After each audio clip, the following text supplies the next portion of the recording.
Hey guys, back with another tackle warehouse unboxing. Love tackle. I'm always buying tackle, way more than I need, way more than I probably should, but here we are, tackle warehouse box.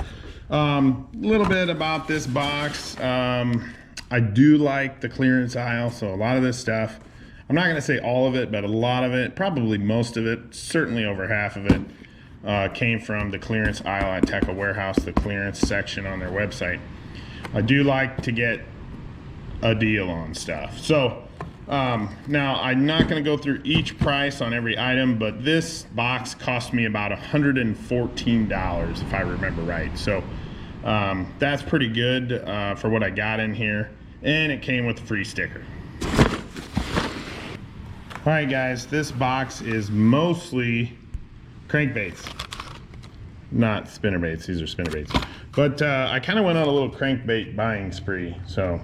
But I did pick up a couple of spinnerbaits. These are Buckeye Spinnerbaits. I've fished with some Buckeye jigs, never fished with a Buckeye spinnerbait. So I wanted to pick one up, check it out, see how they are. And I needed some white spinnerbaits. I just kind of didn't have very many of them left. So I need to pick some up or find somebody to make some for me or something. But anyway, so I picked up a couple of these half-ounce Buckeye spinnerbaits. They got a great big old hook on them. That's always a good thing with the spinnerbait, big hook.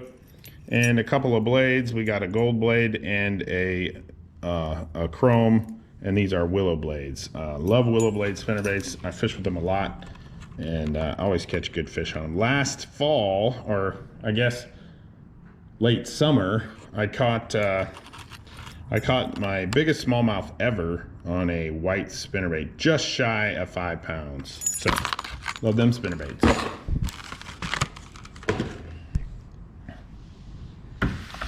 These are the other two items that are not crankbaits. These are Picasso Lures Dredger Blade Pros. And let's see, I think they're, oh, one's bigger. I got a 3/4 ounce and a 1/2 ounce. But let's open this guy up. Picasso makes a good bladed jig. They really have good packaging as well. So as I take this out of the package, I noticed the hook is dull. Not dull, it's curled on the end. It's rolled. So I'm gonna have to take a hook file to that. That's not cool. Not sure if it got damaged in the packaging or in the manufacturing process or what. This is a circuit board blade. Never seen that on a bladed jig before.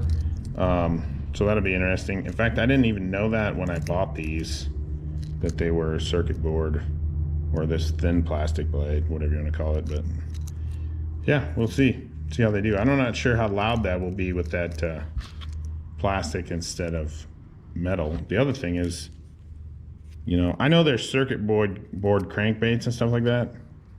It's just like, man, I hope that holds up. I don't know if that'll hold up to a great big fish, but I got a 3/4 ounce and a 1/2 ounce.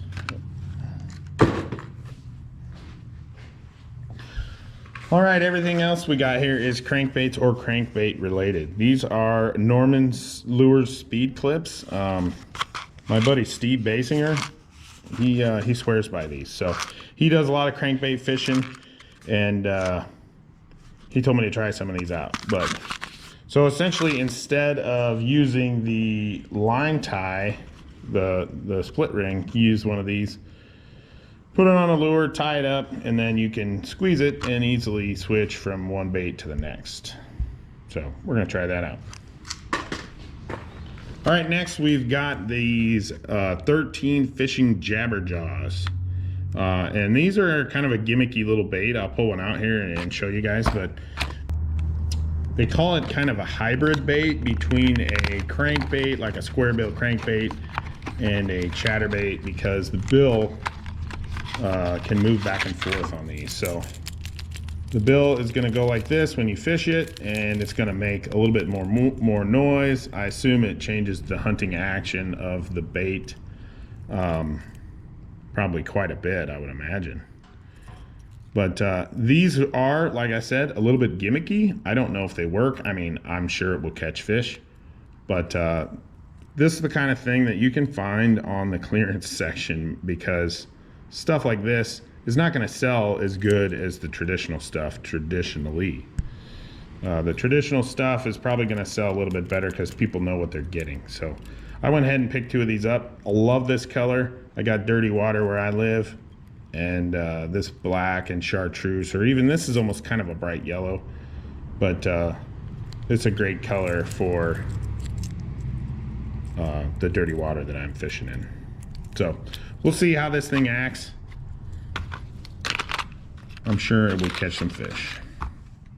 And actually, I've never used any lures from 13 Fishing, not bass lures. I've used ice fishing lures. They make a lot of ice fishing gear and ice fishing lures. This one is 5/8 of an ounce and 2 3/8 inch long.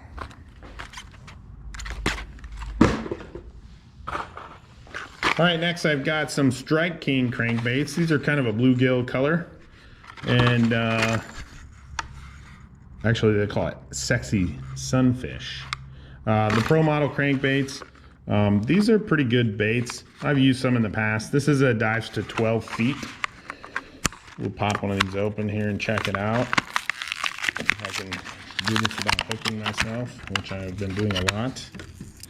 So that's a nice bait. It doesn't, for some reason, they don't always publish the weights of Strike King baits. I don't know why.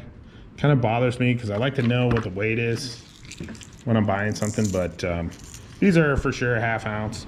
Bigger build, dives to 12 feet, like I said. It's kind of a neat color. It's got this little blue tail on it.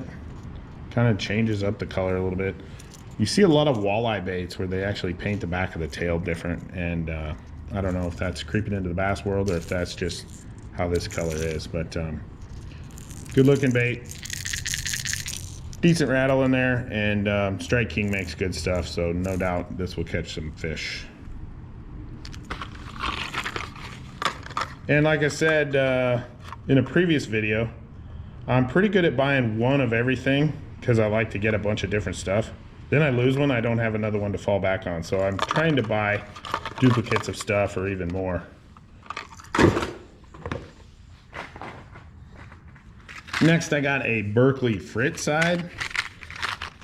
These were super crazy popular for a while, and I'm sure they still are, but I think some big tournaments were won on this bait. And David Fritz, who it's named after, this fella right there, he kind of master of crankbait fishing. He designed a lot of the crankbaits in the Rapala line back in the day, and he's working with Berkeley now, and come out with this Fritz side, which is it's a flat side. You can see it's really a narrow bait. It's not big at all, and it's got this great big bill on it. It's got a lot of action. I've got a couple of these already, and I fished with them a little bit, and they do quite a good job. This is a 1/2 ounce model, and it dives to 9 feet, 7 to 10 feet. It says it's a slow rise bait, and like I said, that color, that yellow black, chartreuse black back, that is really a good color for where I'm at. So a lot of these baits are going to be that color. Next, we've got a Dimiki Brute, and Dimiki is, I think, a Korean company, and they make some really cool stuff. I actually got a bunch of Dimiki stuff from Brian Thrift. He works with Dimiki, and he gave me some stuff when I went to fish with him. And I had one of these baits, but in a different color, kind of a red craw, fire craw color. So I went ahead and picked one of these up in that chartreuse blackback color I was looking for. It's a big square bill. It looks big, but it's really not. It only weighs 3/8 of an ounce, which is kind of deceiving. It looks way heavier than 3/8 of an ounce. It looks like a 1/2 ounce or 5/8 ounce bait. Due to that fact, it rises pretty quick, and it kind of rides high in the water. Good bait.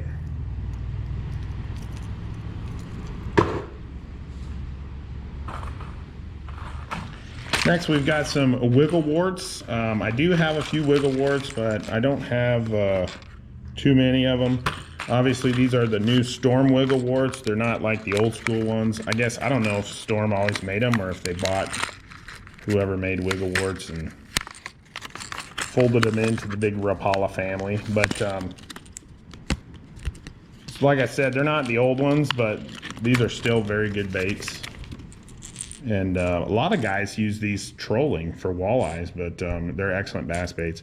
Small crankbait, big bill on it, so it's going to dive fairly deep. This says 7 to 18 feet. So, I don't know, 18 feet would be pretty hard to achieve, but pretty nice little bait right there. They got a rattle in them, but not too loud. And these are small baits. They're only 3/8 of an ounce, so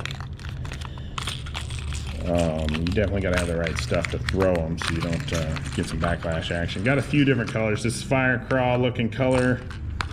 I should actually see what they call it. What do they call it? Fluorescent red, black. And this is kind of a natural craw. And what's this crazy one called? Blazing Blue UV.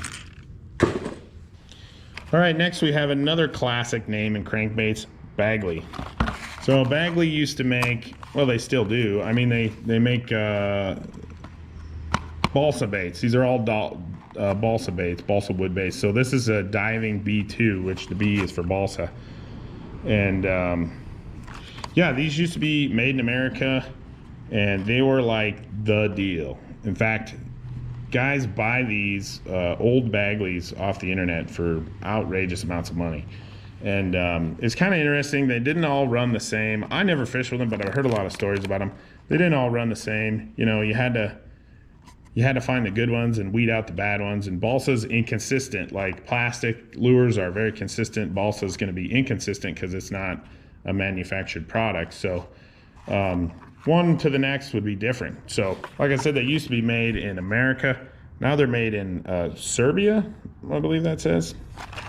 And we're gonna check them out. And I'm anxious to throw these and see, you know, see if they're still a good lure. But I believe they are. I've heard some good things about them. But I did find these on sale. Like I mentioned earlier, I love the stuff in the clearance aisle, and I did find these on sale. It's kind of interesting. This is a large bait, but it's amazingly light because it is made of balsa wood. And it is obviously no rattle, and it's a silent bait. It says it's a 1/2 ounce, but I don't know. It's struggling to meet that number. I think it's a little lighter than that, but it's close to a 1/2 ounce. You could throw this baby pretty good. It's got a big old bill on it. I'm not sure how far these are supposed to dive to. Let's see. Oh, medium diving, 8 to 10 feet. So, yeah, that'd be a definitely good intermediate bait when you're not right up on the bank, or you have some steep banks that you want to fish. Looks like the eyes aren't quite symmetrical. Yep, there we go. Poor Serbian quality. Then I've got another one, another Bagley B2. This is that chartreuse blackback color that I like so much. All right, next I have these from Strike King. This is a new bait they came out with, I think last year, and it's called the Hybrid Hunter. It's a little bit different. It's kind of a mix between, well, I'm not really sure what it's a mix between, but it's, and actually this one's package is messed up. We'll get that one out of there, but it's kind of, I watched a video on this. I think it was Todd Castledine or somebody, one of the Strike King pros, and he was talking about it. And it's a really shallow diving crankbait. So you can see this goofy bill on the front. So it dives just a few feet, 3 to 5 feet, and it floats. So they advertise it as a really good bait in shallow water. And because of the way that it's built, it really comes through grass really, really well, is what they say. The other thing they said about it, you know, most crankbaits dive like this. Well, because of this build design, it doesn't do that. It rides almost level. It doesn't really dig like a crankbait does. So I have never thrown these. I have two other ones that are juniors. They're shorter than these. And this is a big bait. I mean, it's for sure a big lure, and it weighs, let's see, 1 ounce. I mean, it's a big bait. Ouch, sharp hooks. So I'm anxious to try this out and see what all the fuss is about. They kind of hit the market with a splash, and I don't know if they've held that up or not, but they did have plenty of colors for clearance on the tackle warehouse. So I don't know if they're not selling too hot or what. It's got a nice big heavy duty rattle in there, good thump and knock to it. So anxious to try that out. It's got a few different colors. This is kind of a what do they call this one? Green gizzard. It's got a real translucent color to it. And what's this one called? Sweet shad. This one's kind of a red color. Not really sure if this is going to be the color for my area, but it does kind of mimic the color of a real purple looking sunfish. So I think it will work for sure. It'll catch fish. But I'm not sure that I really have any bait fish around here that really look like that. The last one I have, this is the last lure in my box, is from 6th Sense, and it's real similar to that one we just looked at. This is called a Swank 77X, which that's quite a name for a bait. I don't know where they get their crazy names from, but the Swank crank, it definitely is a similar bait to that hybrid hunter for sure. And I don't really think this is a new design. I think this type of crankbait's been around for a while, but it's kind of being popularized by some of these newer baits. Real similar to the other one. In fact, here they are side by side. Really very similar. This is what they call a baby bluegill color, and bluegills, great baits. Bluegill color stuff's great baits in the Midwest, probably all over the country. Bluegills are everywhere, and bass eat bluegill. So excited to try these out. Like I said, a little bit different design on these, but yeah, we'll see how they work. All right, guys, if you're new to my channel, make sure you subscribe, hit that little bell down there so you don't miss anything. Thank you so much for watching, and we will see you next time.